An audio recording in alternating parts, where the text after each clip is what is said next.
परिचय है। थोड़ी दूर चल के कमर के नीचे जल है, आप जा सकते हो। इतने में केवट ने देखा कि बगल में खड़े लखन जी आंखें निकाल रहे हैं। कहा कि मुझे पता है अगर मैं आपको पार नहीं ले जाऊंगा तो आप तो कुछ नहीं कहेंगे, लेकिन आपका छोटा भाई अभी भी आंखें निकाल रहा है। और भगवान पता है अगर मैं आज इनके हाथों मारा भी जाऊंगा तो मुझसे बड़ा भाग्यशाली कोई नहीं है। राम जी ने पूछा ऐसा क्यों कह रहे हो? क्योंकि मुझे पता है किसी भी जीव की मृत्यु अगर आए तो चार चीजों का सुयोग अगर हो जाए जीवन में तो उससे बड़ा भाग्यशाली कोई नहीं है। कौन कौन सी चार चीजें? केवट ने कहा कि मैं सीना ठोक के कहूंगा, कोई पूछेगा कि केवट क्यों मारा गया था तो मैं कहूंगा कि केवट, लोग कहेंगे कि केवट का गुनाह क्या था, तो व्यक्ति कहेंगे केवट का गुनाह यह था कि राम जी के चरणों का चरणोदक लेना चाहता था। अच्छा, इस बात पे मारा किसने था? बोले उनके छोटे भाई ने ही मार दिया था। साक्षी कौन है? बोले कि जगत की मां स्वयं सीता जी उसकी साक्षी है। अच्छा, स्थान कौन सा था जहां वो मारा गया था? बोले गंगा मैया की पावन तलहटी है। यदि चार चीजों का सुयोग जीवन में हो जाए तो मरने में कोई बुराई नहीं है। कहने लगा प्रभु, पद कमल धोई चढ़ाई ना बनना उतरा हो।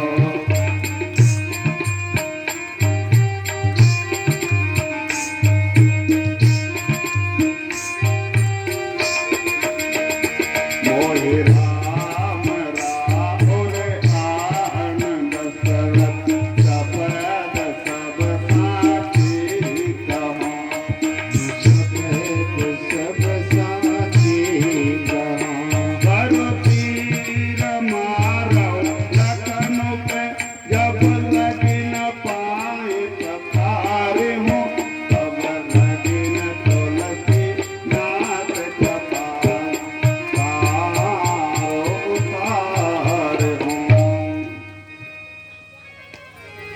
कहा कि राम जी तब तक मैं पार नहीं ले जा सकता जब तक स्वयं मुख से नहीं कह दोगे, और मुझे तुम्हारे पिता दशरथ की सौगंध है।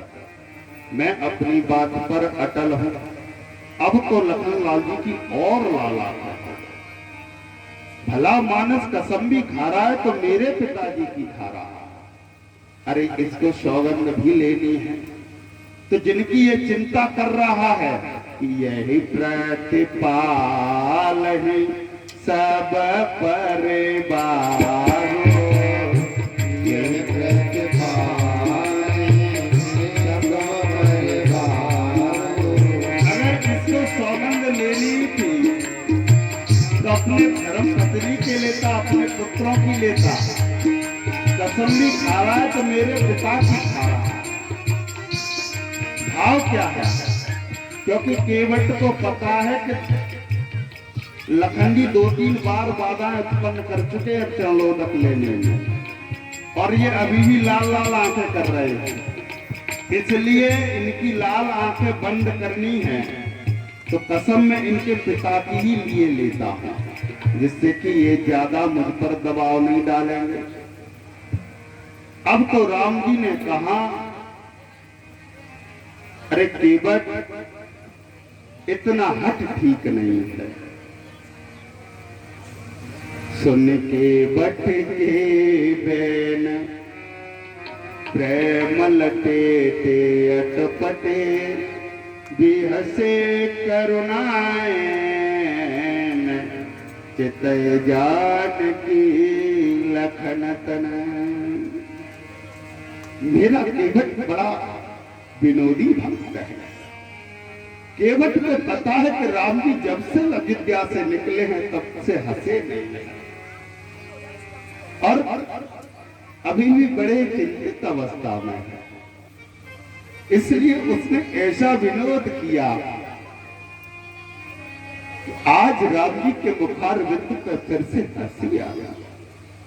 सुन के बस के बैन प्रेम लपेटे अटपटे दी हसे करुणाए चित जान की लखन तन। आज मेरे राम जी के श्री मुखार बिंद पर फिर से हंसी उस हतीले भक्त केवट ने लौटा दी। यहां संतों के बहुत भाव हैं कि राम जी लखन जी और सीता जी की तरफ देख के क्यों हंस रहे हैं।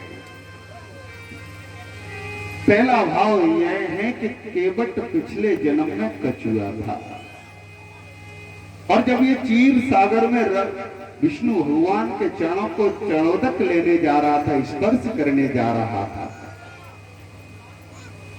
तो ये लखनलाल जी जो अभी भी लाल आंखें किए हुए हैं उन्होंने फुसकार मार दी। भयभीत होकर ये केवट तुरंत चीर सागर में गिर गया। लक्ष्मी मैया ने देखा कि प्रभु क्या दीनहीनों को आपके चरणों का चरणोदक लेने का कोई अधिकार नहीं है। भगवान विष्णु ने कहा क्या बात है देवी, अरे पता है प्रभु, तो केवट बेचारा कब से आपके चरणों को स्पर्श करने की कोशिश कर रहा है।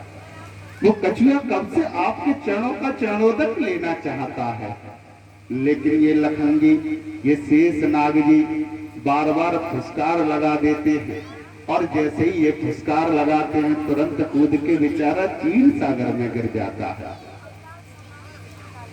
तो राम जी ने कहा, विष्णु भगवान ने कहा कि देवी चिंता मत करो, त्रेता युग में जब हम जन्म लेंगे दशरथ जी के यहाँ प्राकट्य मेरा होगा, तब इस केवट को चरणों का चरणोदक लेने का सौभाग्य प्राप्त होगा। बोलिए श्यावल रामचंद्र की। आज तीनों जोगी आए केवट की दादरा।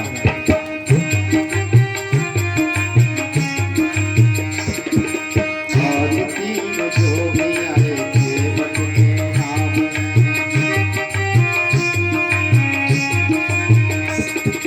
बिना पाँव धोए हम चढ़ाएंगे नाम। आज तीनों जोगी आए सभी तालियों की।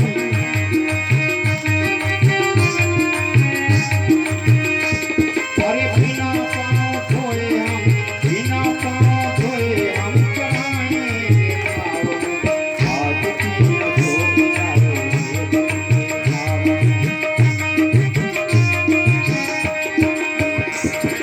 तालियों के साथ गाते हुए।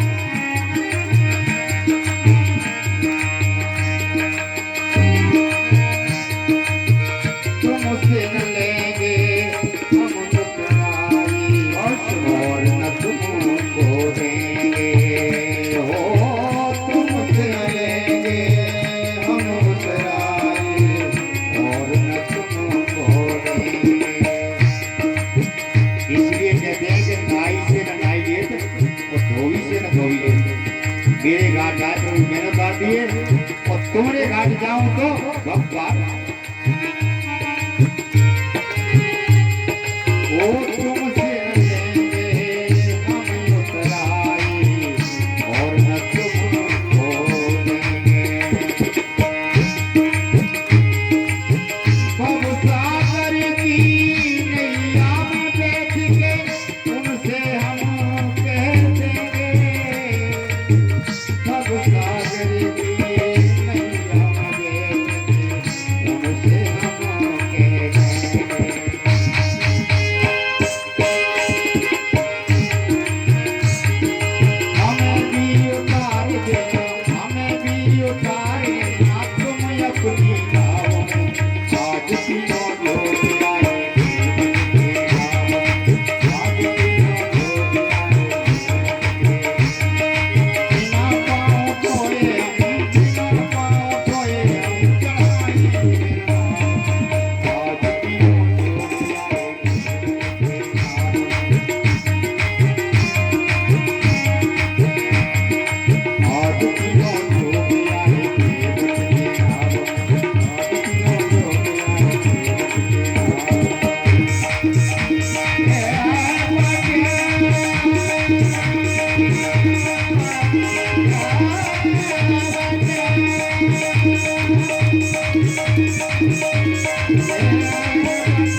दूसरा भाव यह है कि राम जी मैया सीता की तरफ और लखनलाल जी की तरफ इसलिए मुस्कुरा रहे थे कि जब सीता माँ का विवाह होके अयोध्या में आई हैं, उसके पहले राम जी की दोनों चरणों की सेवा लखनलाल जी किया करते थे। आज जैसे ही सीता माँ राम जी के महल में पहली बार आई तो लखनलाल जी तो वहां पहले से ही उपस्थित थे। सीता जी ने कहा कि हे प्रभु, आप लखन से बोलो ना कि अब जाके कहीं और शयन करे, देखो कब से बैठा हुआ है। राम जी ने कहा कि मेरे लिए तो मेरा लखन प्राणों से प्यारा है और वो तो छोटे से ही मेरे साथ रहता है। लखन से कहा बेटा क्यों बैठे हो, प्रभु चरण सेवा करती है। तो जैसे ही लखनलाल जी चरण सेवा करने के लिए आगे बढ़े, भैया ने कहा कि प्रभु ये अधिकार तो अब मेरा है। अरे अब मैं आपकी धर्म पत्नी हूं। लखन को जितनी सेवा करनी थी कर ली, अब तो दोनों चरणों की सेवा मैं करूंगी। लखन जी चरणों में गिर गए तो प्रभु मैं जीवित नहीं रह पाऊंगा, मैया से कहो ना कि मुझे भी चरणों की सेवा करने दे। राम जी बड़े धर्म संकट में कहा एक बात करो, आज तो दोनों चरणों की सेवा दोनों लोग मिलके कर लो, लेकिन कल गुरु वशिष्ठ के पास चले जाना सुबह होके और उनसे पूछ के आना कि इसका निदान क्या है।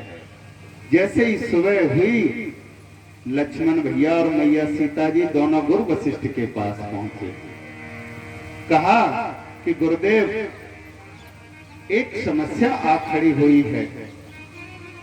ये लखन कहता है कि राम जी के चरणों की सेवा वह खुद करेगा, और बताओ ना गुरुदेव, अब तो मैं अर्धांगिनी हूं, राम जी के चरणों पर तो अधिकार अब मेरा है।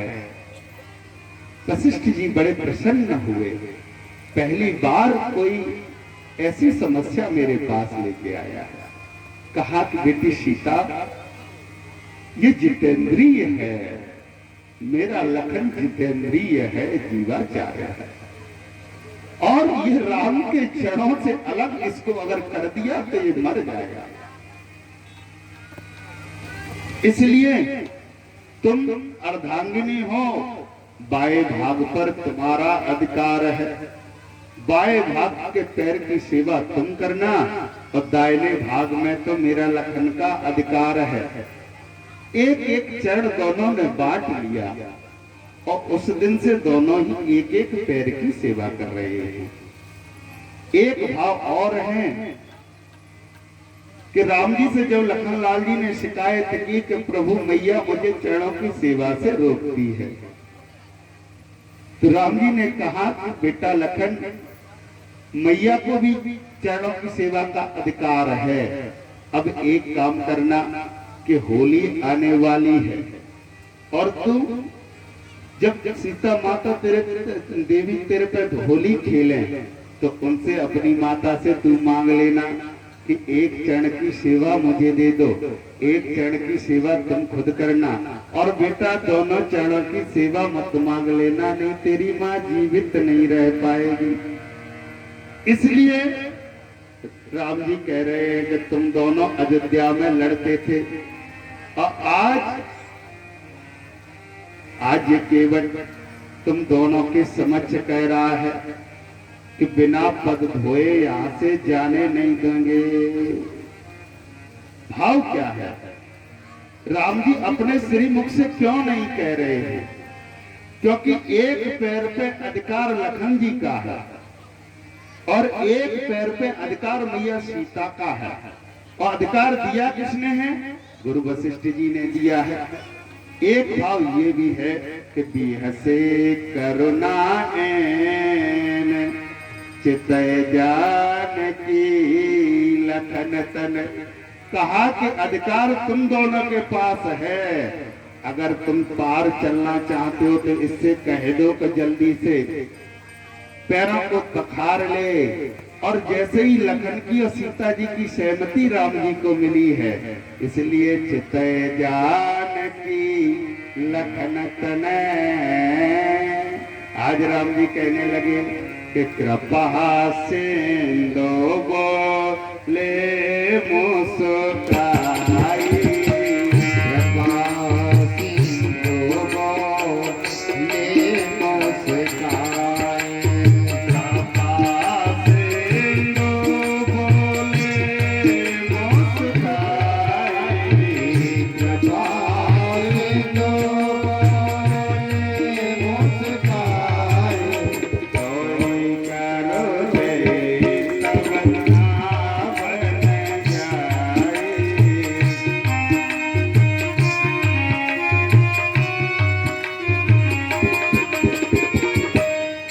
राम जी ने अभी भी यह नहीं कहा कि तू चौड़ोदक ले ले, कहा कि केवट तू मेरा अनन्य भक्त जाना पड़ता है, इसलिए जैसे तेरी नाव बच जाए वो कार्य कर ले।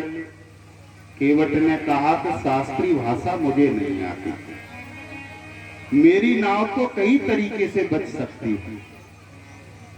राम जी ने कहा और भी कोई तरीका है बचने का? बोले बिल्कुल है।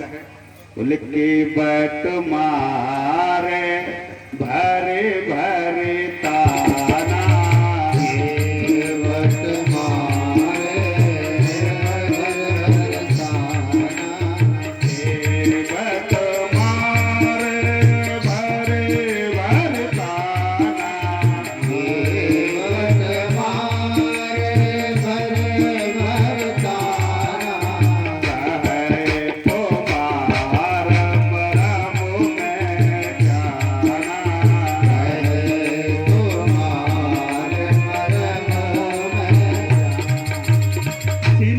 के कहा कि मैं तुम्हारे विषय में सब कुछ जानता हूँ।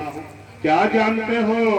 बोले एक रामो बल के घर आए, रामो बल के घर आए, बाउन रूप धरि बलि चलाए, बाउन रूप धरि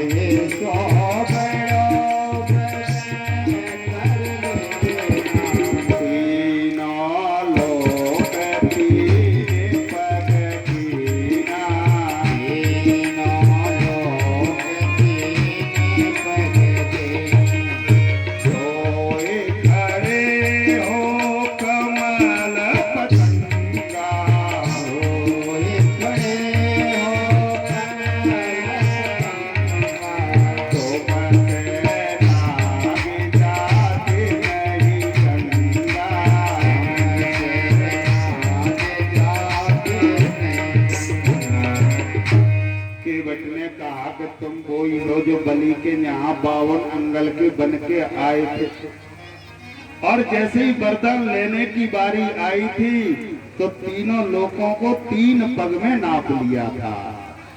अरे तुम वो ही खड़े हो, तुमसे ये छोटी सी गंगा नहीं नापी जाती?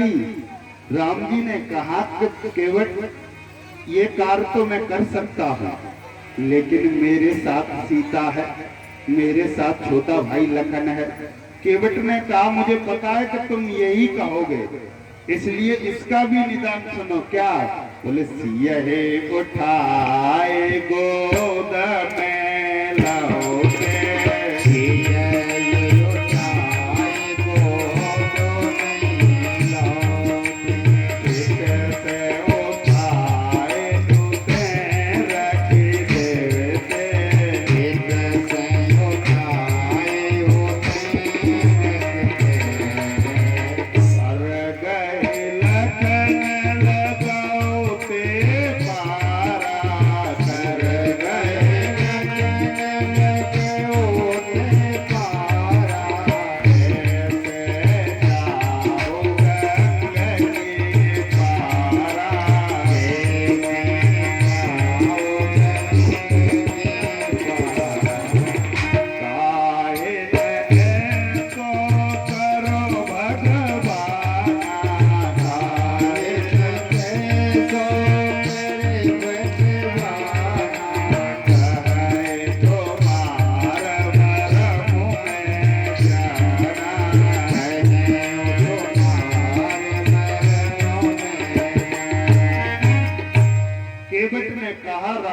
ने जैसे ही कहा कि सोई कर जय तेरी नाव बन जाई।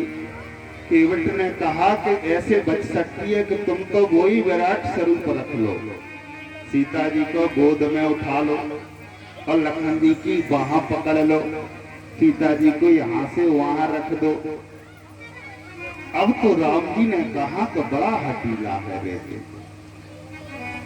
शायद कि मेरी मजबूरी नहीं समझ रहा कि वशिष्ठ जी ने एक चरण की सेवा का अधिकार लखन को दे रखा है, एक चरण की सेवा का अधिकार सीता को दे रखा है। केवट मैं मुंह से कैसे कह दूं जब तक इन दोनों की सहमति नहीं होगी। और आज जैसे ही राम जी ने लखन जी की तरफ मैया सीता की तरफ देखा और दोनों की सहमति मिली है, वैसे ही राम जी कहने लगे कि बेगे आने जल पाए पधारो, बेगे आने जल पाए पधारो, होत बिलंब तारहि पारो, होत बिलंब तारहि पारो, बेगे आने जल पाए पधारो, बेगे आने जल पाए पधारो, होत बिलंब तारहि पारो, होत बिलंब तारहि पारो। मेरे राम जी तो हमेशा सेवक की रुचि जाते हैं, हमेशा मेरा राम भक्तों की भावनाओं में बंधा रहता है। अरे बंदे के दिल में क्या है मेरे राम जानते हैं, बंदे के दिल में क्या है मेरे राम जानते हैं, बंदे के दिल में क्या है मेरे राम जानते हैं, बंदे के दिल में क्या है मेरे राम जानते हैं, जो भी भला बुरा है, जो भी भला बुरा है मेरे राम जानते हैं, वो भी भला बुरा है मेरे राम जानते हैं, बंदे के दिल में क्या है मेरे राम जानते हैं, किस्मत के नाम को तो, किस्मत के नाम को तो, किस्मत के नाम को तो जानते हैं सब, लेकिन जाते हैं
गोस्वामी जी महाराज कहते कि हे भक्तजन, मेरा राम तो अपने सेवकों की रुचि को रखता है।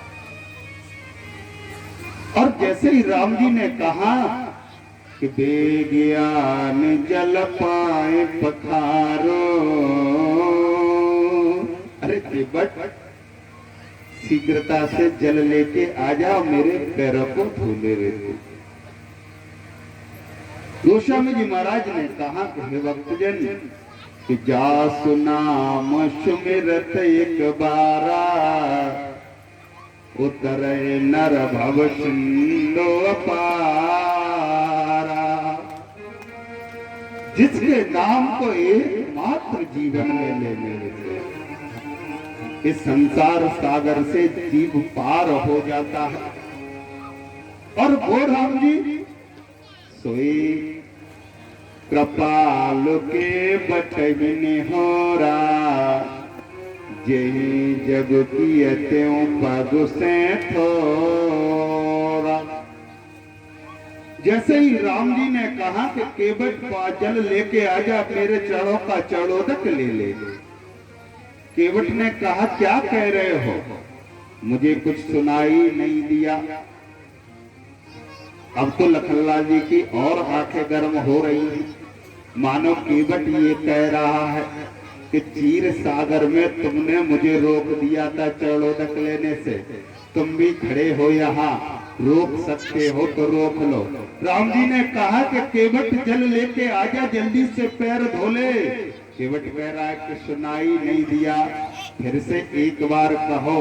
राम जी ने फिर से कहा, अरे केवट भैया जल्दी से आजा, मेरे पैरों को धोकर के चरणोदक ले ले। केवट ने कहा बिल्कुल सुनाई नहीं दे रहा। तब गोस्वामी जी लिखते हैं कि सोई कृपालो के बटहिने होरा,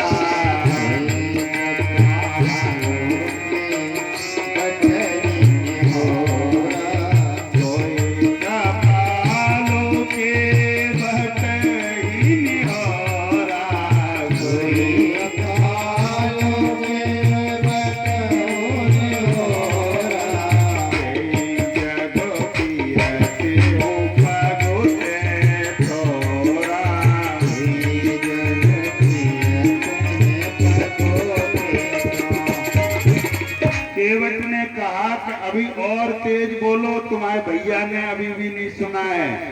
ये लाल आंखें करे हुए हैं, धनुष पे बाण चढ़ाए हुए हैं। अभी मैं धोने के लिए कहीं पानी लेके आ गया, जल लेके आ गया और इन्होंने कोई बात कर दी तो ठीक नहीं होगा, इसलिए एक बार और बोले सुई के बालों के बटने हो रहा।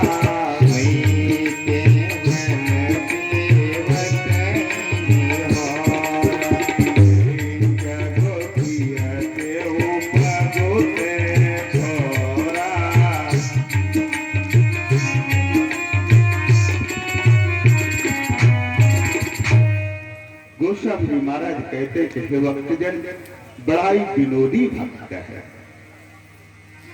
केवट आज पानी लेकर के आता है कठौटा में।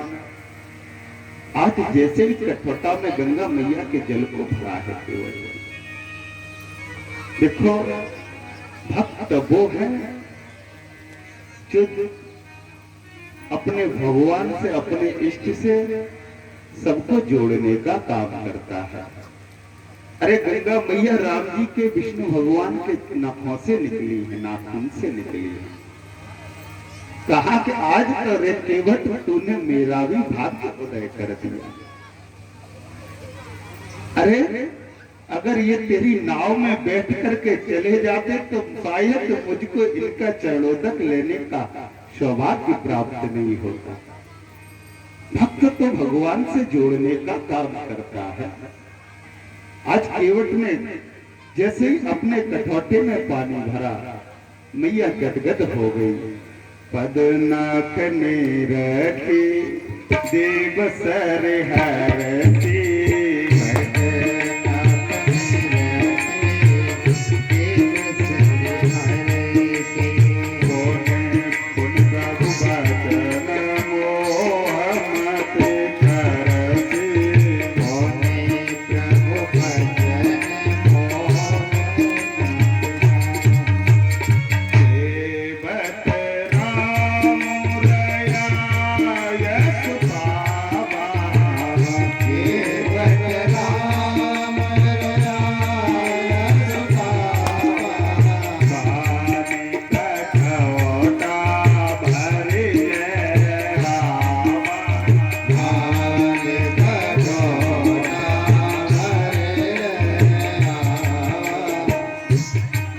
जैसे ही राम जी की आज्ञा हुई, केवट लकड़ी के कठौते में पानी भर के लाया।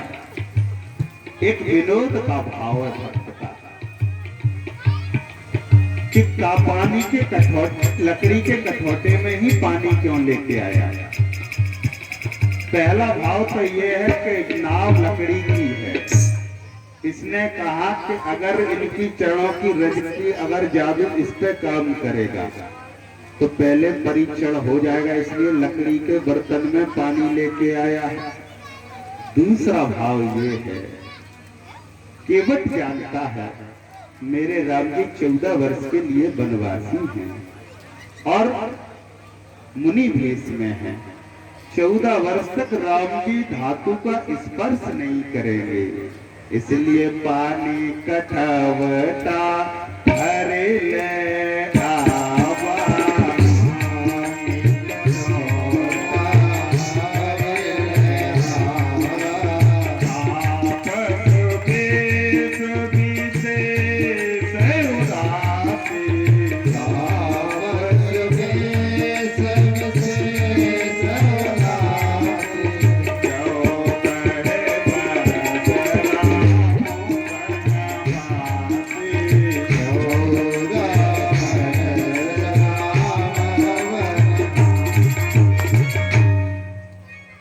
इसलिए केवट को पता है कि तपस्वी भेष में मेरे राम जी हैं और किसी धातु के बर्तन में भोजन खाना पसंद नहीं करते हैं, ना ही उसको स्पर्श करना पसंद है। इसलिए लकड़ी के बर्तन में पानी लेके आया है। दूसरा विनोद का भाव क्या है कि कठौती की जगह कठौटा में पानी इसलिए भर के लाया कि अगर कहीं कुछ बना तो लड़का बन जाएगा कठौठा से, और कठौती लेके गया तो लड़की बन जाएगी। बोलो सो सियावल रामचंद्र की। अति आनंद उमंग अनुरागा,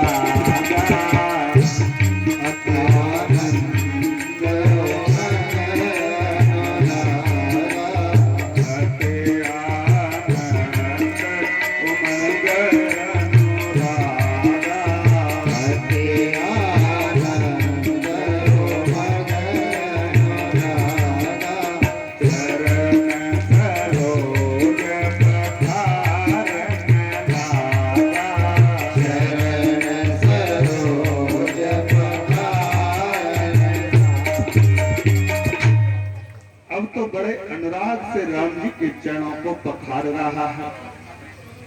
केवट में एक पैर सीताराम राम राम सीताराम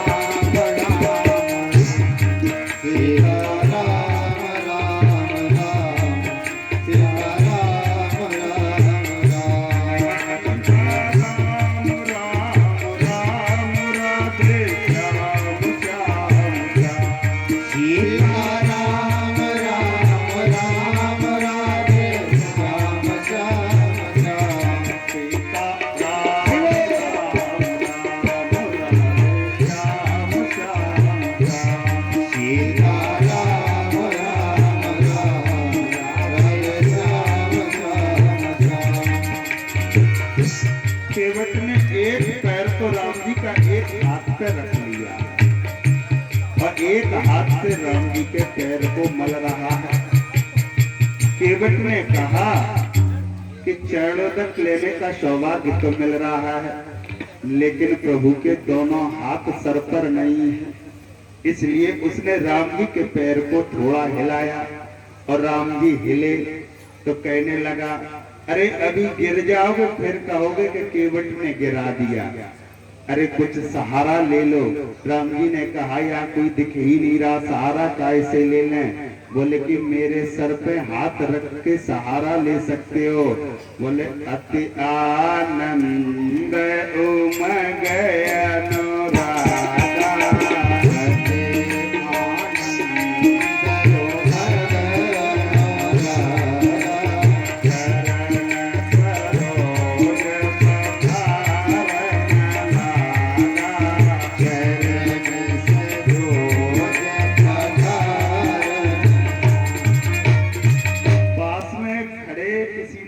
केवट से पूछा, केवट तुझे डर नहीं लग रहा? बड़े धीमे धीमे पैर धो रहा है। तो केवट नाच रहा है और गा रहा है क्या? बोले सिर पर सीता राम फिक्र फिर क्या करना। सिर पर सीता राम फिक्र सर पर सीता राम फिक्र फिर क्या करना। सर पर सीता राम फिक्र फिर क्या करना। फिर बिगड़े बनेंगे काम फिर क्या करना। फिर बिगड़े बनेंगे काम फिर क्या करना।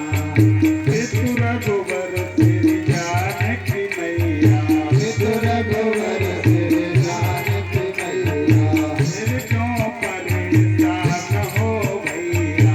फिर क्यों परेशान हो भैया। कटेंगे कष्ट तमाम फिर क्या करना। कटेंगे कष्ट तमाम फिर क्या करना। फिर सर पे सीताराम फिर क्या करना। फिर सर पर सीताराम फिर क्या करना। योजन राम कथा सत्संगी। योजन राम कथा सत्संगी। योजन राम कथा सत्संगी। योजन राम कथा सत्संगी। उनके सायक श्री बजरंगी। उनके सायक श्री बजरंगी। अतुल बल के राम फिर बल क्या करना। अतुल बल के राम फिर क्या करना। सर पे सीताराम फिर क्या करना। सर पे सीताराम फिर क्या करना।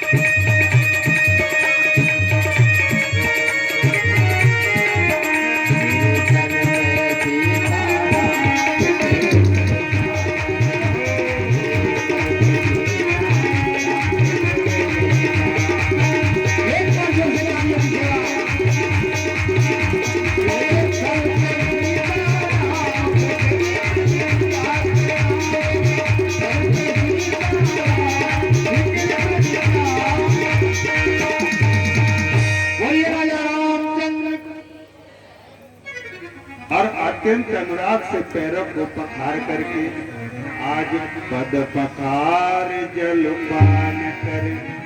आप सहित परिवार पितर पार कर प्रभु ही पुण्य मुदित गयोल पार। आज वो हठीला भक्त केवट राम जी के चरणोदक लेने के बाद स्वयं लिया, पूरे परिवार को चरणोदक किया है और अपने पितरों को भी उसने पार कर लिया है। उतरे ठाड़ भय सुर सरे रेता। उतरे ठाड़ भय सुर सरे रेता। राम गोहल कन सरेता।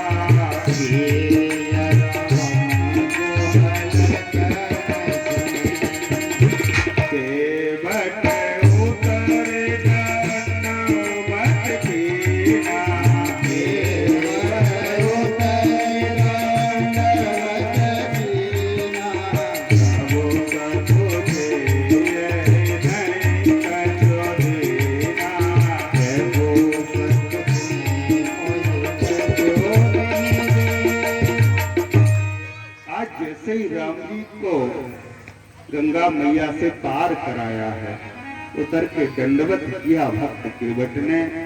राम जी को ऐसा मन में विचार आया कि इस हठीले भक्त को मैं कुछ दे नहीं पा रहा। मेरी माँ तो राम जी के हृदय की जानने वाली है, तुरंत अपनी मुद्रिका को उतारा देने लगी केवट को।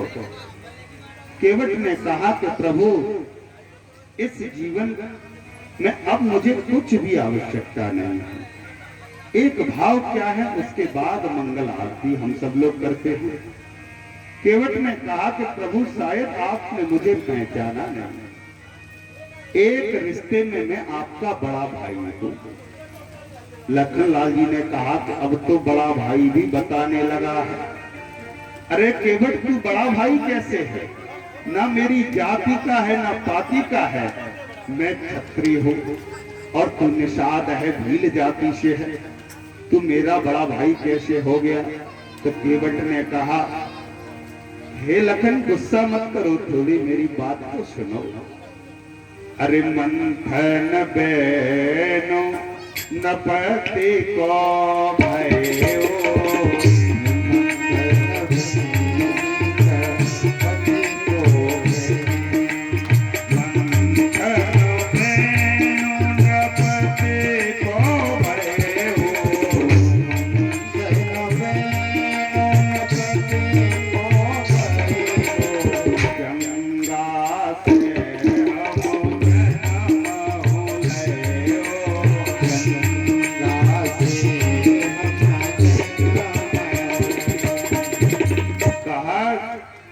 हे प्रभु, जब बेनू का नम्रम नपत का जब मंथन हुआ तो पहले गंगा का मंथन किया गया और उससे मैं प्रकट हुआ।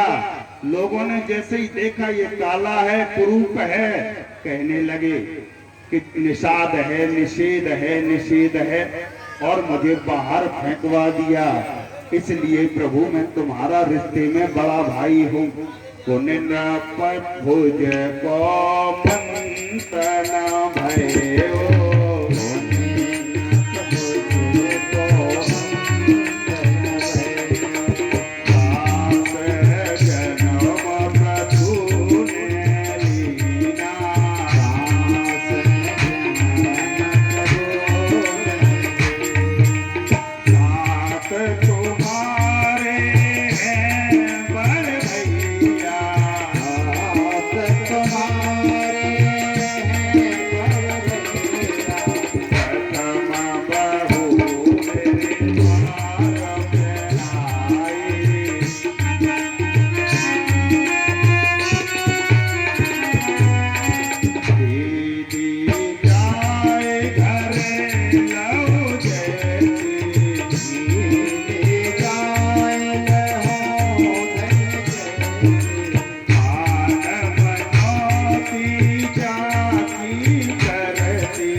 से तुम्हारा बड़ा भाई भी, इसलिए कुछ भी नहीं लूंगा। आज ना तुम्हें कहा न पावा, मिटे दोष दुख दारिद दावा। अब कछुनाथ न चाहिए मोरे, दीन दयाल अनुग्रह करे। कहा भगवत जीवन में कि फलश्रुति केवल भगवत दर्शन है, इसलिए आपका दर्शन हो गया, अब मुझे कुछ नहीं चाहिए। राम जी ने जब ज्यादा कहा तो केवट ने कहा कि अभी भी कुछ देना चाहते हो तो क्या चाहिए? बोले, फिरती बार मोहि जो देवा,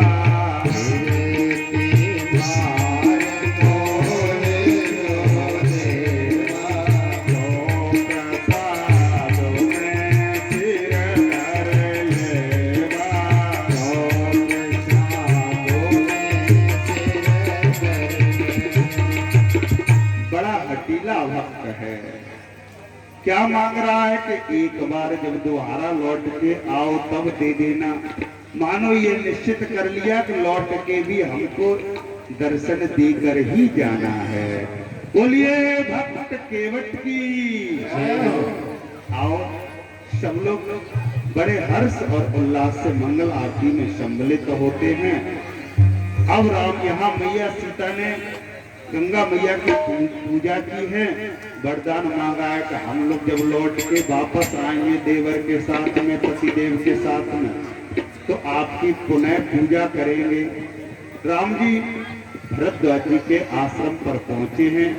भरद्वाज जी से सुंदर संवाद होता है और उसके बाद राम जी जब भरद्वाज जी के आश्रम से चलते हैं, राम की बबूती देख करके बड़ा विनोद भाव सीता जी से कहते हैं कि ये आपके कौन है। आगे राम जी चित्रकूट पर पहुंचते हैं। बोले चित्रकूट रघुनंदन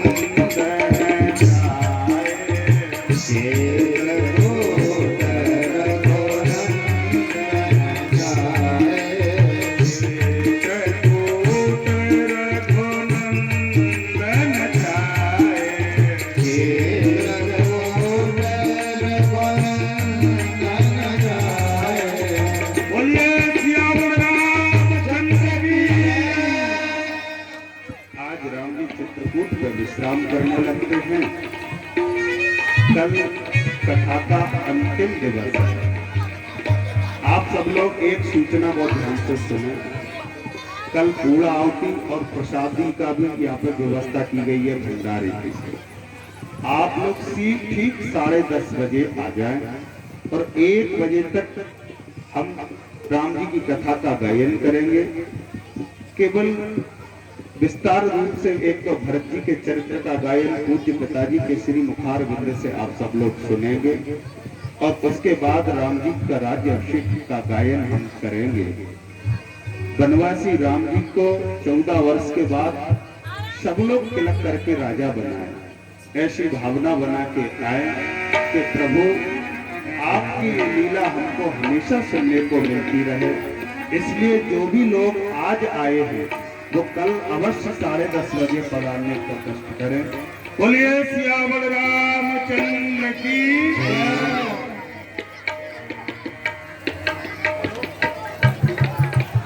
हेलो, आज राम के अष्टवेद इस महाआरती में मुख्य रूप से मुख्य अतिथि के रूप में हमारे बीच प्रदेश की 2 महान मूर्तियां पधारी हैं। इनमें देवेंद्र सिंह भदौरिया जी, देवेंद्र सिंह कंवल जी, पूर्व नेता प्रतिपक्ष